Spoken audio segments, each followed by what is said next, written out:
Let me be perfectly blunt with you for a moment, because the financial future you've been waiting for might be hanging in the balance right now, and what you don't know could completely derail your plans.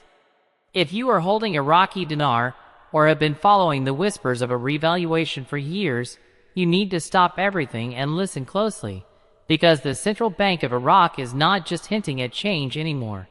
They are actively engineering a massive financial transformation, and the entire economy is at a critical breaking point. This isn't the usual guru hype. This is a cold, hard look at the real pressures forcing Iraq's hand, and the message from the highest levels of financial authority is unequivocal. Wait, be patient.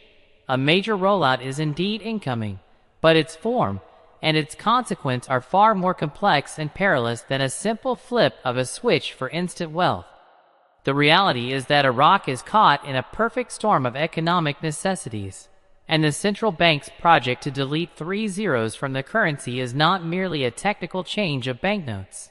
It is a desperate, high-stakes surgical operation aimed at saving a failing monetary system from complete collapse.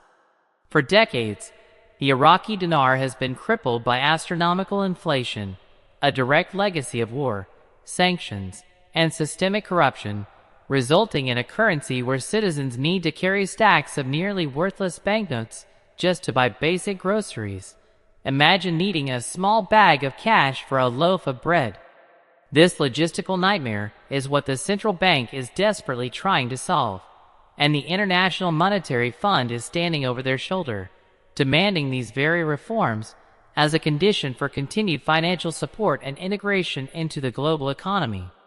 The wait directive is not about waiting for a magical RV date. It is a warning to citizens and speculators alike to brace for a period of immense volatility and fundamental change where the old dinar will be systematically replaced by a new, smaller, and hopefully more stable currency. The rollout is a phased, meticulously planned national project that involves recalibrating every single ATM, every bank account, every cash register, and every salary payment across the entire nation, a logistical feat that has already faced multiple delays because the groundwork of financial infrastructure and public trust simply isn't fully there yet. Think about the sheer scale. Convincing over 40 million people to gradually exchange their life savings from one currency to another without triggering a mass panic or a bank run. This is the true, major rollout, and it is fraught with risks. The central bank's alerts are a direct response to the swirling rumors and the toxic misinformation that promise overnight millionaires, because that very speculation creates the kind of economic instability that could sabotage the entire process before it even begins. They are telling you to wait because acting on rumor, buying more dinar at inflated prices from speculative vendors, or expecting a sudden, unilateral revaluation is a direct path to financial disappointment. The real value change will be a slow, grinding process tied directly to Iraq's ability to finally pass its federal budget, curb its rampant dollar smuggling, and prove to the world that its economy, beyond just oil, is capable of sustainable growth. The coming months are not about watching for a number on a Forex screen. They are about watching for tangible, on-the-ground progress in Iraq's political stability and its war on financial corruption. The hook for you, the investor, is this: the information that truly matters now won't be found on guru blogs. It will be in the dry, official press releases from the Central Bank of Iraq, the reports from the International Monetary Fund, and the economic indicators coming out of Baghdad. The real December 1st alert isn't about a single day of magic. It's about understanding that we are entering the most critical phase of this decades-long saga, where the decisions made in government halls and central bank boardrooms will finally translate into concrete, irreversible action in the wallets of every Iraqi citizen and the portfolios of every global speculator. This is the moment where theory meets reality, and reality is often a harsh and unforgiving teacher. So, if the first phase is about understanding the why behind this monumental shift, the second, and more critical phase, is about confronting the how and the immense wall of challenges that stands between the current reality and the promised future, because let's be absolutely clear, the path to a stable, valuable Iraqi dinar is littered with obstacles that the central bank has not yet been able to overcome. And until they do, the revaluation event that so many are dreaming of remains a distant possibility, not an imminent guarantee. The core of the issue, and the reason for the constant wait message, lies in the fundamental disconnect between the currency in your hand and the actual economic engine of Iraq itself, a problem so deep that it cannot be solved by simply printing new banknotes. Iraq operates a de facto dual currency system where the lifeblood of its real economy, particularly its crucial oil exports, which account for over 90% of government revenue, is traded exclusively in US dollars, while the Iraqi dinar is largely confined to the domestic economy for salaries and local goods, creating a perpetual dependency and a massive internal imbalance. This is not a minor detail. This is the central flaw in the entire system. The US dollar is the stable, trusted benchmark for everything of value, while the dinar has historically been volatile and weak, which is why the central bank's primary battle, even before the currency swap, is to regain control of the domestic foreign exchange market and strangle the rampant black market dollar trade that has bled the country's reserves dry and artificially suppressed the dinar's official value. When you hear about new regulations from the Central Bank of Iraq, like the ones mandating all internal transactions, even for cars and property, now be conducted in dinar instead of dollars, this is not a minor policy tweak. This is a direct, aggressive assault on the dollarization of the Iraqi economy, a forced marriage between the Iraqi people and their own currency. And it's a move that has caused significant social and economic friction. The government is essentially trying to create artificial demand for the dinar by legislative fiat, but forcing demand and building genuine, organic trust are two very different things, and the success of this entire project hinges on the trust being established. Furthermore, the logistical nightmare of the physical currency swap is dwarfed by the technological and bureaucratic overhaul required to make the new currency viable. Iraq's banking sector is still underdeveloped, with a shockingly low percentage of the population using formal banking services, meaning that transferring billions of dinars from old physical notes to new ones, and then into digital bank accounts, requires a level of financial infrastructure and public cooperation that is still a work in progress. The central bank is not just building a new currency, it's trying to build a modern financial system from the ground up, all while fighting a multi-front war against corruption, political instability, and the powerful, entrenched interests that profit from the current chaotic system. This is why the major rollout is taking so long. It's not a single event, but a cascading series of reforms where the failure of any one link, like the failure to pass a national budget on time, or a spike in black market dollar rates, can delay the entire process by months or even years. The recent pressures from the United States Treasury and the international banking system, through stricter anti-money laundering controls and scrutiny on dollar transfers to Iraq, have only amplified the urgency, turning this from a domestic economic reform into a geopolitical imperative for Iraq's survival in the global financial order. They are not just deleting zeros. They are attempting to perform a hard transplant on the entire economy, and the patient is still very much on the operating table.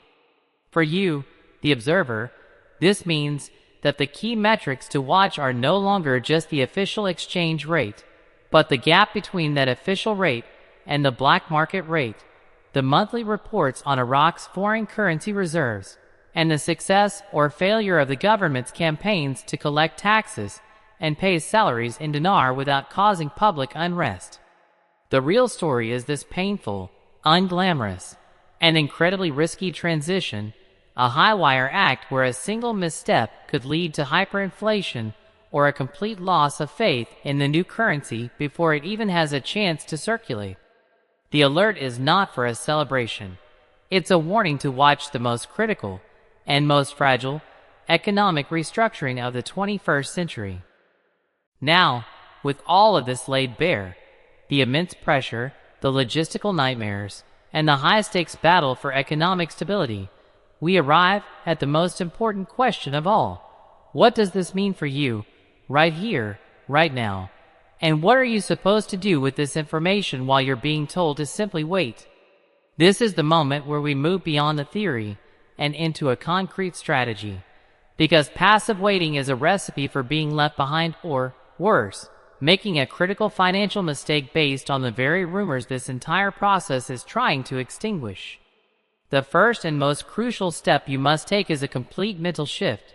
Stop thinking of this as a speculative lottery ticket and start viewing it as a high-risk, long-term geopolitical investment in a nation's future, an investment that requires diligent research and sober analysis, not just hopeful scrolling through online forums. The Central Bank of Iraq's major rollout is not a secret event. It will be a public, documented, and likely messy transition, and your ability to separate the official facts from the fabricated hype will be the single greatest determinant of your success or failure in this space. Your new full-time job is to become a forensic analyst of information, treating every piece of news with healthy skepticism and tracing it back to its primary source. Was this announced by the Central Bank of Iraq itself, reported by a credible news agency like Reuters, or documented in an official IMF report? If the answer is no, then you must relegate that information to the category of unsubstantiated rumor, no matter how exciting or definitive it may seem. The second step is to understand the definitive timeline of events that must unfold in sequence for this currency reform to be considered a genuine success, which begins with the complete and successful physical distribution of the new currency notes without causing social panic, followed by a sustained period where the new dinar holds its value against the dollar without massive central bank intervention, and culminates in tangible, measurable growth in Iraq's non-oil sectors, proving to the world that the economy is diversifying and can stand on its own 2 feet. This is a process that will take years, not days, and your patience is not just a virtue, but a strategic necessity. The final and most active step you can take is to become a part of a community that prioritizes facts over fantasy, a group of serious individuals who are committed to sharing verified data and conducting rational analysis, because navigating this complex landscape alone makes you vulnerable to the sophisticated disinformation campaigns that prey on hope and frustration. This is where I need you to take action right now. If you are serious about understanding the real pathway for the Iraqi dinar and want to stay ahead of the curve with unbiased, data-driven analysis, then you need to become a core part of this channel. Hit that subscribe button and ring the notification bell, because we are building a fortress of reliable information here, and we are the first to break down complex central bank announcements, translate dense IMF documents, and provide context to the political developments in Baghdad that directly impact the currency's future. Furthermore, I want you to engage right down in the comments below. Tell me what part of this analysis surprised you the most, or what specific aspect of the redenomination process you want me to deep dive into next. Your questions directly shape our future content. This journey is far from over, and the most critical chapters are yet to be written. The decisions made in the coming months will define Iraq's economic destiny for a generation, and you have a front row seat. But this is not a spectator sport. Your awareness and your informed perspective are your most powerful assets. By staying here with us, you are not just waiting for news. You are equipping yourself with the knowledge to interpret it correctly, to protect your investments, and to see the real opportunity through the fog of deception. The alert is active. The rollout is coming. But the outcome is not yet guaranteed. Stay informed, stay patient, and most importantly, stay right here with me as we navigate the truth together.